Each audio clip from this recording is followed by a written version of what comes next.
Bonjour papa. Bonjour. Vous êtes congolais, tout le monde nous a Varese Awa. C'est quoi papa, match est vendredi passé et puis tous un match on a qui et défaite na biso vendredi et puis ni nous au pesa le rôle à Toli na match au lobby na staff technique nous sommes na joueurs. Ouais, match les gars liboso na Tunisie. Alors c'est un gars coach vraiment abonisa classement. Classement ça y bien té. Classement ça y bien té. Il faut bien ça va technicien le gars Magoma. José Mpoko. Ça va technicien. Il y a des gars c'est pas défensif. Pour le gars chasser la compète à 8 té, à ce pour la 8 façon gars la poste na 6. Mais bon, ils ont match pas les vite le match à mardi, tous ont mobilisé donc Tunisie pour là na kata RDC. Vouloir ou pas Tunisie pour là. Tunisie pour là nini yo talaki jeu ya Tunisie et puis ezaka pona mboka to eza RDC dans la système de jeu côté. Dans la système de jeu belé. Le mardi système de jeu muso ebeta. On ozo tala pona mboka to ni soyi par rapport à mboka ebi ke Gabon autai ozala autai ko polana Côte d'Ivoire na mboka na yemo na Gabon. Oui, ça arrive aussi. Mais en tout cas, Tunisie a cocaté l'autre. Moi déjà bien. Ok, merci. Score ni no go pesa na match à l'autre. Le gagne 3-0. Ah, 3-0. Ah bonjour monsieur le journaliste. Congolais, le rôle à Congolais nous sommes match où ko beta malodi et beta mai vendredi et lelo siko yo match retour nini oyo koki ko loba pona match où ko beta mai bina oyo beta malodi. On a ngai match aller d'abord pour faire dans de justesse. Il fallait pas faire des matchs l'Ibengala grand coach Ayebi erreur à commettre un match à aller. Donc étant qu'intellectuel, il y a beaucoup Ayebi erreur à commettre. Donc match c'est facile pour gagner match. Erreur peut-être à Rose à pays ignorant yo goye c'est yo constater qui. Oui. Première mi-temps, ndé tout ça qui na 45 minutes à première mi-temps. Tunisie à Bangaki. Tu récupères le match à Maboko. Il faut zone ça à lire ou à la deuxième mi-temps. À lire là, tu as zone ça accompagné pas déjà que non, nani a Kabananga a tourné. Il fallait allonger la Kabananga à Magoma pour que pas les fous. Zakina distributeur na match à Zakité. Avec 3-6, na 3-6 à la bête ici. Donc tu n'as rien que pour encaisser. Attaque tunisienne nyonso erreur na biso yango wana ya libengete ya biso ba congolais yango wana du match auto c'est lui le responsable coach c'est pas lui le responsable tout ça on peut se responsabilité non mais yem tabeti yem da sali classement absolument c'est lui le responsable mais to peut sa responsabilité l'équipe nationale pas biso sur ba congolais et simité bravo mais Tunisie a prenable to gagner mardi. Donc, coupe du monde, nous avons raté en haut, nous avons toko, nous erreur et c'est calibé. Mais nous avons prêt à gagner Tunisie parce que Azap prenable, tout le monde est ma capacité. Ceux qui ont dit coach au sa classement pour na lobby. Pour na lobby, na on bet ça. Joueur à vita, oh nani, toi à vita, Godingonde, na bet ici Isama parce que à Okanga, na bet ici na Katiwana. Défense et bêta qui nini na longoli kaka 6 moko na longoli 6 moko na longoli 6 moko nani oyo alumbacho nani Bopé na longoli m'avait Bopé na injecter bango nani Magoma soit José Mpoko deux joueurs vont mi balé na bet 10 joueurs bêta qui wana a bet 11 Moubele a bet 7 Batiki nani nefo makambo po na ngai classement na natiki bakambo wana parce que bazaliona deux joueurs wana na Moubele ambangu 11 wana za na balle au pied Magoma a porté plus Tunisie a opété na repli là vraiment ba joueur a opété na repli azana pour ça attaquer. Merci mais sache-le que on a belé zalaka donc to lia ba on a belé na merci congolais. D'abord, on a ce potentiel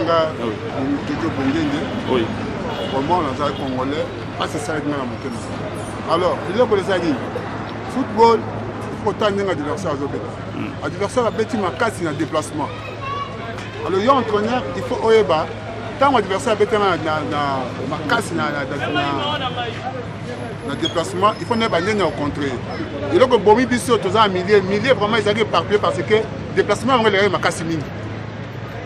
Pour qu'il y ait un côté, il y a un moment qui faille avec ma casse. Donc, on va le terrain, attaque, attaquant, va tirer un côté, on va défenseur. Donc, disposition, il y a des joueurs dans le terrain, tous qui pendent. Ah, vraiment, vraiment. Ce que vous avez fait, c'est que vous avez dit que la seule chose que vous avez fait, attaque, tirer une attaque, défense, tirer une défense.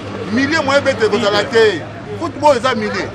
So milieu za ko pesa te défense on charge attaquant ba ko moins que tu as pénétrer parce que moto ka bola ba za quitter alors nous ko bongo to ko bandila ngo le société alors tout to ka taper te que parce que tu za mboko na biso pour na so ko tu so ba ke pour ça non mboko na biso te football est pas mboko te so za libanda on za ka betande balle ba mona yo les sika de quoi au cas où net ba joueur ba zu occasion ya Hollanda image oyo parce que to sala ipe constamment go bazo umela trop na balle na makolo avant ko sala passe ni no goye bisa ba joueur na biso bon là on a koloba ou soit bazo pe sa passe na moment joueur a commis déjà occupé a commis déranger na adversaire ma kasi joueur a se sentir que azak na kati ya terrain so ko mi moni ko sa kati ya terrain ko ba ko du boy balle mbala mo ko porter balle portera balle ta ko zo mo ko sa libre sous a dit beauté pesa moninga no musisa to yango ko pe mazali je football j'ai appelé tant on dit que ça ne va pas alors entraîneur là on a senga na ye atia mutu na place sengeli atia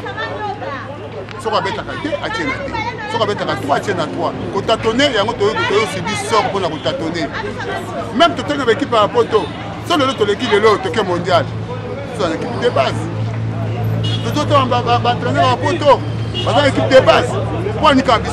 Est-ce que Florent Ibenge a joué équipe depuis 2014 Oyebi quand même équipe de base à Léopard? Non. Ton an est ça limité jusqu'à présent. Non. Il y a quoi? Un bon entraîneur c'est tout bien, mais l'équipe de base c'est ça. C'est que tout total, le nombre de joueurs, tu as 50 joueurs par contre. Et système de jeu Mogo déjà ils a assis depuis 2014 Ezali quand même.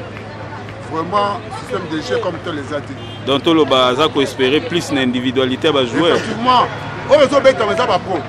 On a pro Azui Maël na ina bisika équipe à outil. Aye nango aye ko beta na yango. Yé moko pendant comme tel. Na mona ka système à attention 4-6 3-6 Okaka ba donc 3-9 pour Kaka, Kaka toujours que soit tu dois conserver Kaka, non, c'est pas ça. Mais non, moi je suis vraiment convaincu que on va gagner. Quand on gagne, on était espoir de gagner, on était espoir de bêta. Pour ça qu'on espoir de gagner, bah je vais on a la pierre dans le terrain. Donc on est espoir pour bêta pour gagner. Merci beaucoup. Oui papa, babi olingo yembela Léopard Nzembo, yembela Léopard Nzembo. C'est la Léopard générique. Léopard kebaka oyo Ibenge kebaka oyo kebaka na Tunisie yo kebaka na Tunisie oyo coach Ibenge. Mais on a obanga Tunisie ngo to soko komo kebisa biso na ba. Bon, papa journaliste, eza motuna malamu. Ça dit que Tunisie, Azoya, a confirmé Victoire Naye, Namboka Naye. Alors, il faut à Maële. Babi Zala Maële. Abatamio, Alégio na Maële. Ou Abatamio, Alégio na Maële. Yo, yebi belé, quand il bengue. Ngana Salinzembo, wana, pour encourager. Oyebi belé, vous avez parmi les meilleurs entraîneurs du monde, et Afrique du monde. Ça, Moussa Nayo, Obiso, félicitations.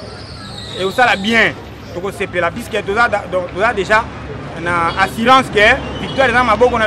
Merci beaucoup. Merci. Pour la match, l'équipe, tu es bien, même Milende, il trahira qui m'a moqué parce qu'un peu de panique. Un peu de panique. Classement, l'habitude Zaki bien, il y a un classement bien, mais Milende, l'habitude Zaki un peu paniqué. Dans le sens, nous non, pour nous comprendre qui Ibenge. À Monaki, 60% il y a des Tunisiens, ils ont nouveau. Au Baye, Sika, ils ont sélection Sika. À tester, premier match. Yozo beta match éliminatoire, est-ce qu'il faut tester ou il faut que la batterie soit en marche? Attaque, mais selon n'a comprenant parce qu'il y a tournoi, il y a championnat, il y a match, il y a éliminatoire. Donc, si vous bêtez en perdre, beaucoup peut causer la disqualifier. Mais Ibenge a une méthode selon Nenge. Ngai kakate ba Congolais belé. On constate que notre premier match na ya beta on déteste. Tant on y a deuxième match. Na championnat na éliminatoire. Bon, selon Nenge, vous comprenez moi muké hein, na ba Congolais. Mais na deuxième match tous ya lobby, tous na point réussite. Tous a vraiment na point réussite. Pour déjà te comprendre bango. Te comprendre bango déjà ba muké, ba faible. Faible tu as le bêta te match mobimba joueur nini yo monaki a pêché moi muke o azalaki na maîtrise te na place na ye Mbemba Chancel Mbemba ozu de na biso nani Isama abeta ki vraiment lesté parce qu'abeta ki na place na été tant ba ko na place na ye na ayako fungwama tant ba tagi na place na ye na fungwama ki na osepela vraiment na match yo abanda na place na ye un bon joueur, à Bétarana bien. Donc, nous avons fait un deuxième match, de Toya Penalobi. Tous en bas récit c'est belé. Merci beaucoup. Oui, bonjour papa. Lobby, je peux l'impression par rapport à match où tu bêta lobby. Par rapport à match à lobby, les appels à la poste à la qualification, tu as gagné Penalobi pour tout ce pays-là. Nous avons un souci pour les limons. Nous avons un poste. Nous avons un ça pour aller au par lobby. Pour la pénal, je suis lobby match 2-0 qui t'a matin. Pour tu as un débit au pola. Ok. Oui papa. Presque un supporter est belé à Congo Bayelingaï. On sait que les supporters nous sommes dans la calme. Ils ont match à la 3 scores, à la nil. Par la défaite, on va rappeler la victoire. Mais l'objectif est mondial, tout ça pour ça il y a gagner na gagner pour le mondial. Autant qu'on bête aller connaître terrain à bango. Mais nous devons préparer terrain à biso a on a toutes les catégories. Voilà biso la catégorie de stade na biso à la kisi par la prière. Je rappelle dans Nzambe na balle Nzambe za la raté. Au 5 c'est déjà ténèbres na lumière. La kisi na biso doit préparer ma kamuna biso. Avec la population, l'on dit qu'il y a un secteur. Ceux qui vont bien, on doit mort quand on va pas quitter un matin. Début lobby ezali, la peste chance mingi na coach na biso libenge.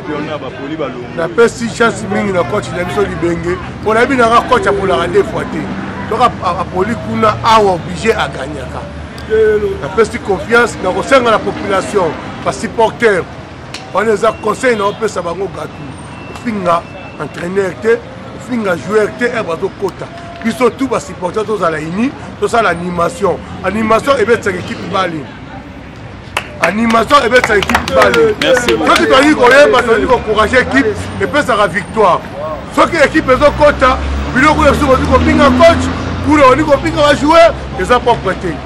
La recette à tous les supporters, tous à la ini, Toyemba. Tokumisa, équipe de la chance pour le victoire Isali. Merci beaucoup. Ça pour moi la mingi a battu, la Monique est tous l'équipe Mouramanamo, l'équipe n'a vu ça vraiment ça très bien. Celui qu'on a topola qui arbitrage peut ça arbitrage des Aïmabé. Nini basagi mabe oyo mona ilo le réel. Son atteinte Pernatuana. Pernatuana vraiment un bon arbitre à cause parce que joueur a joué ballon, joueur a touché des joueurs dans ma peau. Ce que tu as dit, l'arbitre a cassé l'action. Ce qui joueur n'a pas touché joueur dans le ballon, il a sifflé. Ce qui a touché joueur n'a pas sifflé. Mais awa, le public n'a pas sifflé pour appuyer l'équipe nationale. Il faut que nous soyons à Yemba. Ce que nous soyons à Yemba, les joueurs. Est-ce que vous allez reconnaître la Tunisie, vous avez 3 passes successifs? Non, nous allons reconnaître.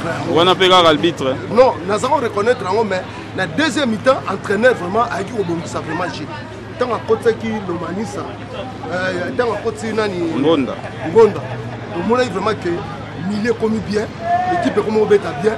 mais malgré tout chance mais awa aban équipe n'enga betsa na deuxième soki ozalaki entraîneur classement nino bosala na match à entraîneur talaki na milieu du terrain na biso epesa na classement bana pena na garder na yo donc ndenge classement ezalaki wana na milieu du terrain kaka il fallait chancer la zone ça va perdre ta ballon trop et senga ki fa tia magoma beta pour équipe tourner mais na yebi que vraiment awa RDC Merci. Et je sais que déception, défaite, c'est pas une bonne nouvelle. Et déranger Congolais, mais moi, à mon sens, match Ezaki Makasi. Et ce qu'on a fait, Ezaki Tunisie s'est préparé à Makasi. Moi, j'ai appris qu'il y a Europe pendant un bon moment. La préparation, le bisotoké Maroc il n'y a pas longtemps. Donc, et puis, Tunisie, ça, nation monene football, hein, nation monene na histoire, toza penda to kanga bango mingi na ba bolembute, ils sont forts, mais zaki bien préparés. Par rapport à ba faille, moi, à mon sens, na mona kineti milliers, zaki moi passoire, va laisser faire zaki makasi na milliers. Je ne sais pas avec Indeko Padou Bompunga, il n'était pas au mieux de sa forme. Donc du boulevard, hein, ce que charge wana, et à Kimini Mingi, qui est en défense, peut garder un souffraki. Le loro monsieur c'est ça que bango bazaki trop agressif. Et ça style na bango. Pour gagner le pas, na même entraîneur Ibenge que je respecte, agressivité wana. Ils sont sur tous les ballons, bazo tia lokolo ba obangate, ngai po na ngai biso to mitikaki banyata biso. Tomitika qui va maltraiter biso. Nandenge atoli na koyebisa entraîneur que soka ko tia ba dribbler. Et vous allez malamu. Toko zo ba faute ebele ba toloko ba botaka. Ba mpoku. Si ba dribbler baza ebele au moins na agressivité na bango toko zo ba faute, pourquoi pas penalty, pourquoi pas ba faute, ba coup franc, il y a bien pour tout ça déjà na ba tireur, il y a bien. Donc dans l'ensemble équipe ezaki nango présente, on n'a pas été très mauvais du tout, mais couloir ezaki makasi na millier donc il n'a sens wana mais je crois et na retour toko ça va résultat est bien. Merci beaucoup soki neti yo zalaki na place ya entraîneur balobi ça la classement moko na ndenge na yo na ba joueur nyonso tout ya Congo yebi classement nino ko ko sala ko banana défense tina attaque. OK, bon classement entraîneur ezaki mabete yemo azomona ba réalité nga kolongolaka Padou Bompunga wana na kotsa magoma na millier. Je crois, Chancel Bembaza qui bon, je crois Padou, place à Padou, na koko tsandero mususu, je crois Yango, et puis il faut na lukaba dribbler, je crois qu'il y a yende ayebi, donc il na mi panzi wana, ndeko kabananga azaki vraiment au mieux de sa forme, na ndeko mobele, ce sont des bons joueurs, mais ceux qui azana ba dribbler à quoi remplacer bango, ça serait une bonne chose, mais ndeko Isaman Peko, abeta qui na place na été na débit. Et ce qui a fait que mona qui est moi maillot faible côté wana et ce qui a connu ko vandi ça na place na ye aluki 3 moko ya bien oyo ayebi et l'autre ko sala et ko sala vraiment mal mais dans l'ensemble c'était pas trop mal oyo ne ba congolais bazomi boma ko finga entraîneur ko sala tout ça n'était pas trop mal D1 Zaki score moko qui peut être passable pour une équipe locale à Tunisie mais en retour je crois que ce qu'a bon si le ko ne ko sala mal.